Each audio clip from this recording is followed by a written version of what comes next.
talking about roses. Literally, I'm lean, mix it like a bought it in Nashville. Then I woke up in Tulsa, Oklahoma, and it's hot as Arizona. I popped me a Fresno, hard colder than Minnesota in October. Don't interrupt, darling, I'm in the zone. Why does everywhere I go just remind me of home?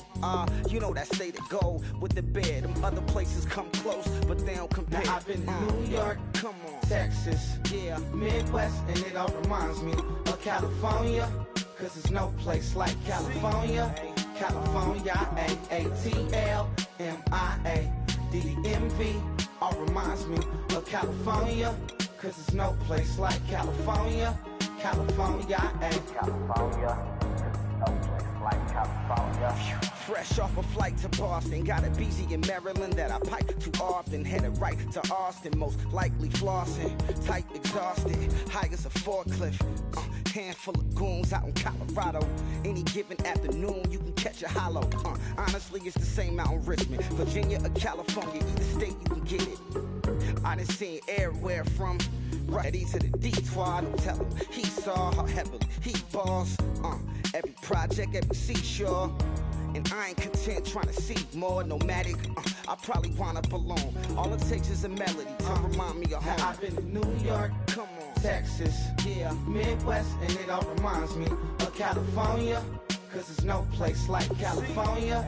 California, A-A-T-L-M-I-A-D-D-M-V. All reminds me of California. Cause there's no place like California. California, California. No place like California. C-A all day. C-A D-M-V-M-I-A all reminds me of C-A. Sean.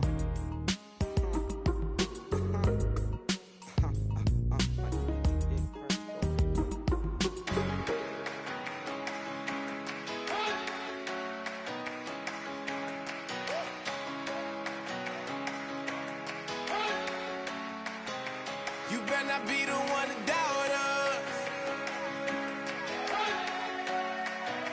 cause we've been putting in the hours. We only taking what was ours, so you better not be the one to doubt us. Hello everyone, I'm Larry Ridley and this is the NFL. Larry, they broke ground on this place in the year 2000, opened it in August of 2002, and it's been the home of this franchise ever since. Welcome to NRG Stadium in Houston. We count down to kickoff in what should be an epic one here between the New England Patriots and the Atlanta Falcons. And he's up across the 25 and down at the 28-yard line.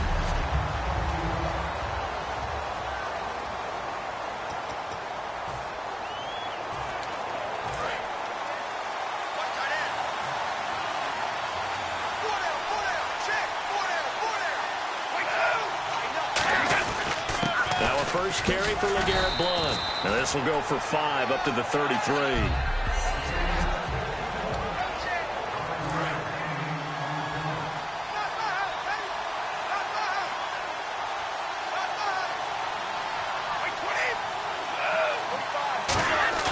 On second down, here's Brady. And the Falcons get there. The Falcons get the sack. Down he goes. Jonathan Babineau coming up the middle, gets him there for a loss of about 9. Well, they go play fake. The problem is nobody was faked out. And when no one's faked out, what's the end result? Quarterback gets hit.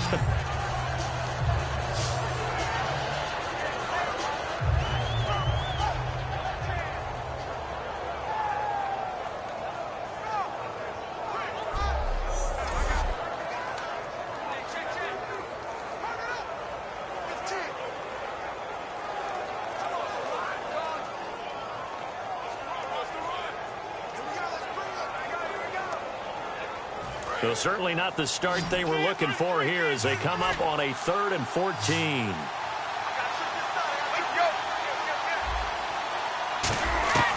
Shotgun now for Brady. And right side caught Hogan.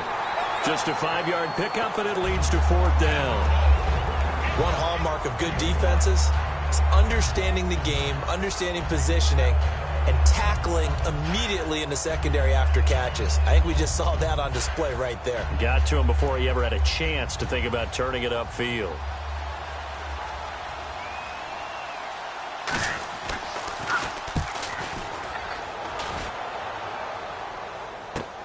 This is brought in at the 21. That'll be a 48-yard punt, 1 yard on the return. And the offense will take over with a new set of downs.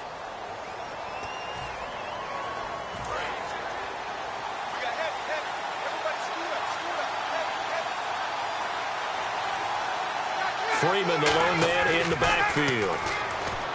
Here's Ryan. Caught on the right side by Jones. And they'll take him down at the 31-yard line.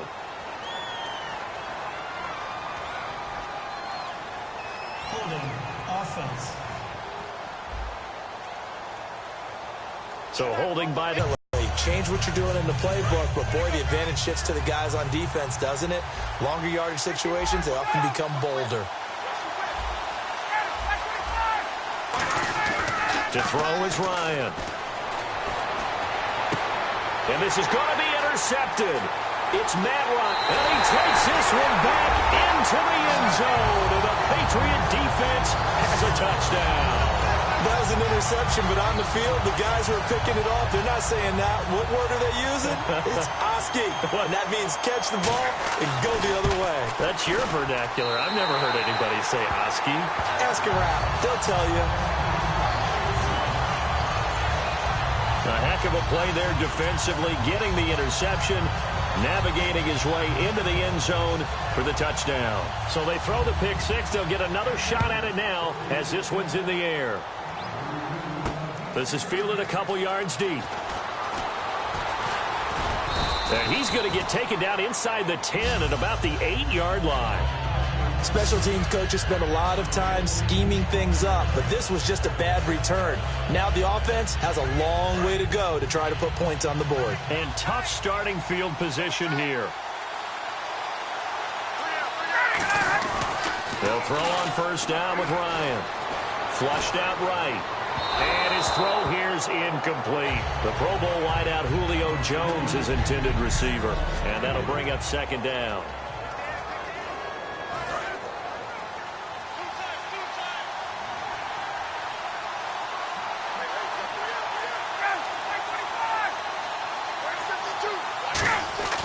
Second and 10. And he goes down. It's a sack. They get him back at his own 3-yard line.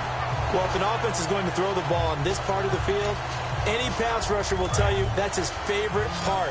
Gets a chance to get after the quarterback. It's almost like a reverse red zone.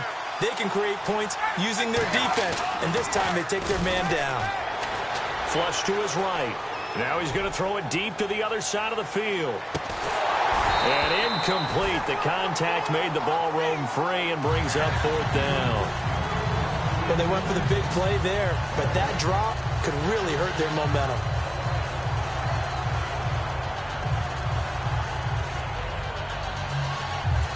Here's Matt Bosher now. And no room for error here as his first punt comes from deep in his own end zone. And from their own end zone, it's a fake. Firing quickly here, and that's complete. And this one will be taken up. They'll spot it right at the 7. A gain of 4 on the play. Anytime a fake doesn't work, we usually focus our attention on the guys that were unsuccessful. But how about the defensive guys? They have to plan all week. They have to prepare all week. Special teams, they look like they were educated for that one. Educated on their toes. And he's in. Touchdown, Patriots. LeGarrette Blount taking it in from 7 yards away. And the Patriots add 6 to their lead. I know we don't talk about it enough, but the intelligence level of the guys up front blocking, the offensive linemen, maybe the smartest guys in football overall. Add in a little bit of athleticism and a whole lot of toughness, you've got a lot to deal with, don't you? That's why the guys in the backfield get them really nice Christmas gifts, right? If they're smart, they do. And it's good, and they have jumped out here to a quick 14-0 first quarter lead. Well, they got the ball in great field position. One play later, boom, end zone. Gostkowski now, after the touchdown, he'll send this one away.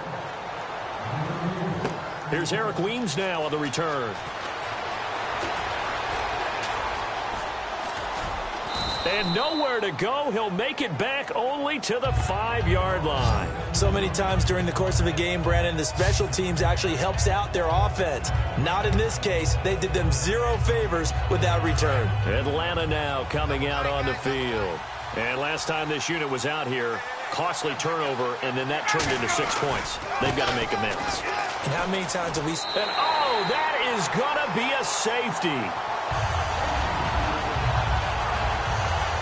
So this is now the 4th time in the last 6 Super Bowls that we've had a safety. Obviously, that's strange when you figure during the regular season, on average, you'll see a safety about once every 14 games. So an oddity here, to say the least.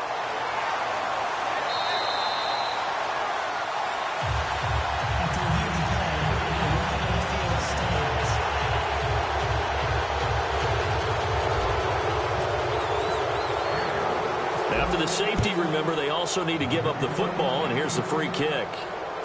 And he fields it cleanly.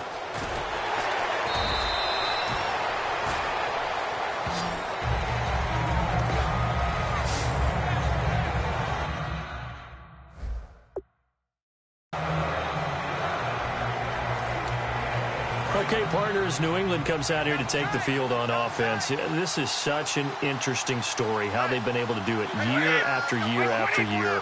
Guys talk about parity in the NFL. Well, New England has kind of transcended that parity, and they've done it with guys that you don't normally think of as household names. The parts keep changing for New England. That's the amazing part on offense, all right? Offensive linemen change, receivers change, running backs change.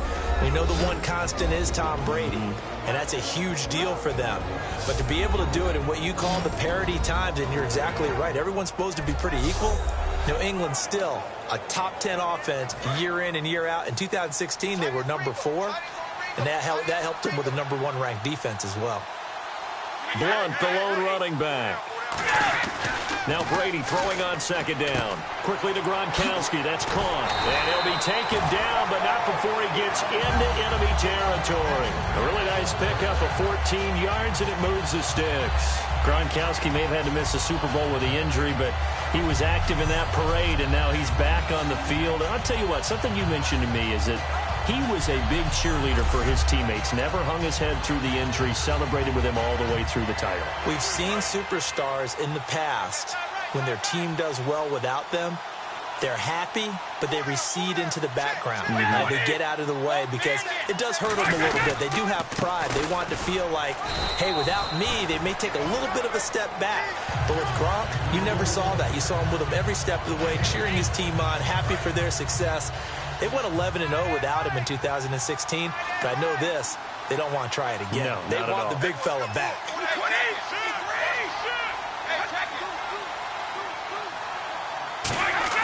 Brady to throw on 2nd down. And he dumps it off to Blunt. It'll be a gain of 6, and it'll be 3rd down.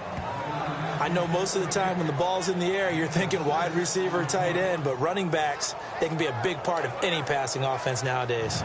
And now it's a 3rd and 4 situation. From the gun, it's Brady. To the sideline, and oh, a nice catch there. Made sure the feet were inbounds, and they were. I think the training and practice broke down on that play because he simply didn't run the route deep enough to get to the 1st down marker, despite what was a really nice catch and toe tap on the sideline. Well, that's 3rd down 101. You got to go to the marker, know where it is. And now they call on Stephen Gostkowski. His career-long 57 yards set just a year ago. This will be from 56 yards out. And that one's not going to get there. Not enough juice. An ambitious effort, but it's well short. And this score will stay right where it is. Everything looked good. Good snap, good hold. Sometimes, though, the ball just doesn't want to go where you want it. And this one winds up no good.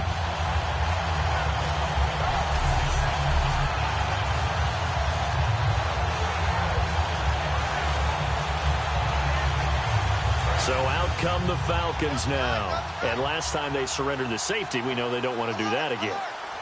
That is just one of those oddities in scoring that we get, and it's just so strange to see that. Rush coming, and he's taken down. He couldn't get rid of it. He takes a sack for a loss of 6 to bring up second down. Now, we talk about players blitzing all the time. I often laugh and sometimes call it just straight-ahead pursuit. What a running start right back to the backfield for him. Yeah, it really didn't give anybody a chance to get up there and stop him. No, I mean, that's really, really difficult. You're asking a whole lot anyway, but when he gets that kind of a start and comes through clean, oftentimes the advantage definitely goes to the defensive player. And he finds a man on the crossing route.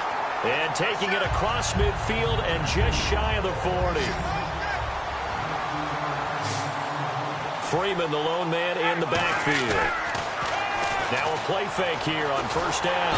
And no escaping this time as he'll go down. They got him for a sack. Rob Ninkovich in there to bury him for a loss of 11. Off the play fake. And pressure coming, and they got him once again.